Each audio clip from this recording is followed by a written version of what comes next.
Hey everyone, Randy here. I write under the pen name Miranda K. Darq, and this is going to be a video for the Authortube Newbie tag. I am definitely not new to YouTube in general, but this is kind of a new venture for me moving into this space, even though that was originally what this channel was intended for. So let's get started. There are some questions here that I'm going to answer to let you know how my writing works and what I'm all about. First, how did you discover Authortube? I think the first Authortuber that I found was probably Darq Murphy. He has a lot of self-publishing and marketing advice and writes kind of in the fantasy spectrum of things, so that's a little bit different from what I write. But I found a lot of his advice was very helpful and he's very candid about it, so definitely check him out. What genres do you write in? I would say primarily most of my writing is urban fantasy, but I do also have romance elements, and I really like to write horror too, so even though it's primarily under the umbrella of urban fantasy, there's almost always some sort of romance in it, some sort of icky, squishy, gooey, nasty horror thing that kind of makes you go, ugh, just because that's what I like. As you can tell from my Junji Ito Tonie shirt that I am wearing, because I am a manga and anime nerd too. What is your preferred writing tense, POV, and category of story? I prefer to write in past tense. I also prefer to write in third person. I know that everybody is really into first person right now, and I get it because it all boils down to y'all didn't read enough fan fiction, so you don't self-insert into things automatically like some of us do who have been around since the time of the dinosaurs. My category of story, if this is supposed to be like an age group, I definitely write adult. I like the spicy spice, so there's a lot of that's present in my work. Number 4, are you a plotter, pantser, or plancer? Once upon a time, I was very much just in the pantser category. Now I'm kind of in a loose plancer situationship, I guess. I actually just went through yesterday with the work in progress that is going to be my NaNoWriMo project. Hopefully I'll be finishing that story up this year so I can publish it in early 2024. But I went through the entire thing and just wrote like a 1 to 2 sentence synopsis of what either already had happened in a chapter that's done or what I want to have happen in a chapter that is upcoming. So outlining a bit, but if I get too specific, I see some people's outlines and I'm like, you halfway wrote the book just in your outline. Why? I mean, I understand that's how some people's brains work, but if I am too constrained, it kills the creativity for me. So I'm in between. Happy medium. Are you published?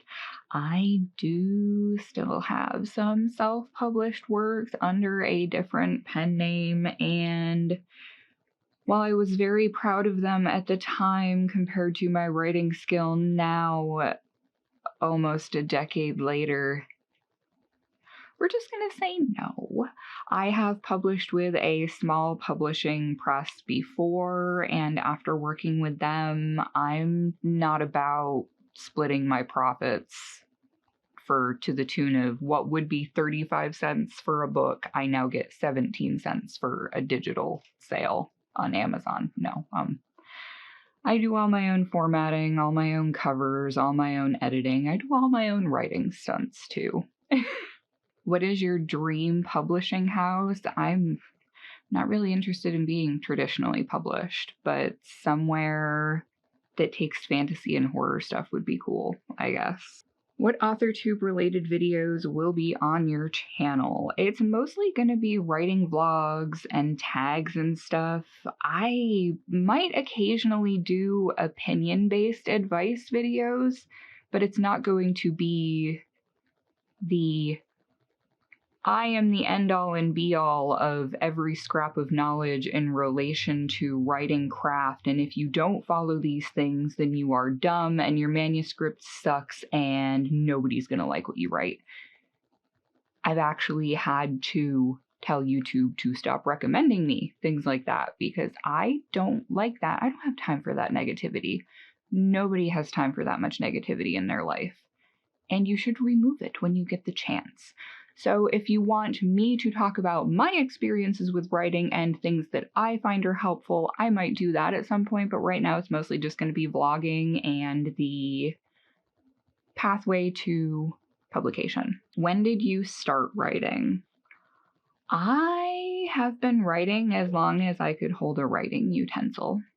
I have been telling stories since before I could hold a writing utensil and make any sense with it. My mom actually has a composition notebook where she wrote down some of the stories I used to tell her when I was a toddler and could barely talk. So, yeah. But seriously writing, I would say probably about age 16. And I am 37 now. I will be 38 in February. So it has been a hot minute. I've been writing for a while. I kind of had a hiatus after my 2 kids were born. I have an almost 9-year-old and an almost 11-year-old. So it's been a bit. I've had a lot of creative endeavors between there and here, but just recently I'm realizing that writing is where my true passion lies, and if I want to be able to progress forward with my craft, with being published, with my books being out in the ether, whether they're 100% perfect or not. Although I am kind of type A, so I'm aiming for maybe like 90 to 95% perfect, because I despise when people just throw out indie books that are obviously a first draft. You can have your friends look it over and help you fix typos. Really, you can. I believe in you. I have faith in you. What was the first story you ever wrote? I honestly have no idea. The first short story that I can recall writing where other people said, wow, that's actually pretty good, maybe you should consider a career as an author, was probably, I think it was 7th grade. I think it was probably English class, but we had to read a story called Dolores's Tattoo, and it was about this girl who got, woman, whatever, someone in their early 20s, who got a coyote tattoo, and we were supposed to write a story on the exposition of why she got that tattoo. And I went on with something about she had been a small child and her father was driving her somewhere in the middle of the night and a coyote walked out into the road and the vehicle struck the coyote and her father perished in the car accident, and she got a tattoo of the coyote to commemorate her father, but also that she survived and her life kind of took a different trajectory after the accident. And everybody was like, wow, okay, Stephanie King, that's kind of dark. I was like 13 at the time, so, you know, ultimate edgelord. Let's be honest, now at 37, I still kind of feel like an ultimate edgelord, and that is fine. Just be yourself, be weird, it's okay. What authors inspire you to write? I would say my biggest writing influences are probably Laurel K. Hamilton, who wrote the Anita Blake and Mary Gentry books, and she has a new series out now too that I just haven't bothered to dive into because money for books just isn't right now, so we're Kindle Unlimited pretty much all the way right now. But Laurel K. Hamilton, Rob Thurman, whose Caliandros series is so amazing, and it just kind of stalled. If I recall correctly, she was having some mental health issues and some things came up and she never finished it, and it's just going to hang there and be done. A lot of people were really displeased with the ending, and I'm like 3 books from the end of the series and I don't know if I want to finish reading it now. But I really, really like the way she writes, even though initially it was kind of a secret thing. that Rob was actually Robin, because, women aren't supposed to write in horror and fantasy spaces and stuff. We're supposed to just shut up and write our little fluffy romances and be quiet and not say anything. Aside from them, I really enjoyed Terry Goodkind growing up, the Sword of Truth series. Kind of, sort of old school Robert Jordan. More so, I learned a lot of fluff can be cut from reading his books. I used to have a large chunk of the Wheel of Time series, and I think the farthest I got in it was the 4th or 5th book. I read about halfway through 2 or 3 times before I just kind of quit and walked away. Stephen King, for sure, because he defies the laws of grammar. And I think that when it comes to things like that, as long as what you're writing makes sense, especially if it is in a stream of consciousness style, roll with it. It's okay if you end a sentence with a prepositional phrase. It's okay to have sentence fragments. It's okay to have comma splices. It's okay to use em dashes. They're one of my favorite things, and you can pry them from my cold, dead hands. Okay? Okay. Number 11. Do you schedule writing sessions or write when you can? I have been working on getting better about scheduling a little bit of writing time every day. I, for the longest time, told myself, oh, well, if I don't have an hour plus, there's just no point in doing this large quantity of things, actually. So now I try to make myself have a few 10-minute blocks for things that I think are important and enrich my quality of life every day. Those things being 10 minutes to write at least, 10 minutes to read at least. Usually I read a little bit more before bed, but I always try to make that much time at least. I spend 10 minutes exercising, even if it's just walking, jogging in place, swinging a kettlebell around for a few minutes, whatever. 10 minutes doing my Japanese lessons on Duolingo, because I am working on assimilating more Japanese into my brain, because I am a manga and anime nerd and have been an otaku since I was about 7 years old. Thank you, Cousin Kate. And I also give myself 10 minutes to play a silly little otome game. For the longest time it was Obey Me, and now I've kind of graduated to the full-on ultra horny demon game, What in Hell is Bad. And if you are not an adult, do not engage. Do not engage. Don't go looking for it. It will, just don't. Number 12, how and where do you write? I am very much hybrid in my methods currently. I found that when I get stuck digitally, the easiest thing for me to do is to get out a notebook and just start writing by hand. A few paragraphs, a page or two, doing an outline for something. Just there's something about writing by hand that reactivates that center in my brain that used to kick in when I was a kid when I would write. Before we had an electric typewriter. Yes, before I had a computer when I was a kid, we had an electric typewriter. It's just, I don't know if it's the nostalgia or if it's just feeling more connected to it.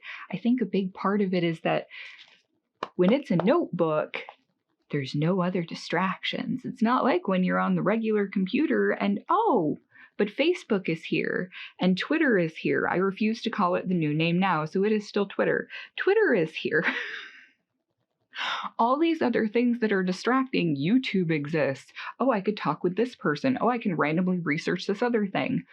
When you have a pen and paper, it's just you and the pen and the paper in your brain, and there's nothing interrupting the transference of data from here to the page. Except when the kids are here and the cats are being the cats, because I have 2 cats as well. But I write pretty much anywhere. On top of handwriting and typing, I have been diving more into dictation. I got the most recent Dragon software, and they actually have an app now that you can use on your phone that if you have like an earbud mic, it works a lot better than just your regular phone microphone does.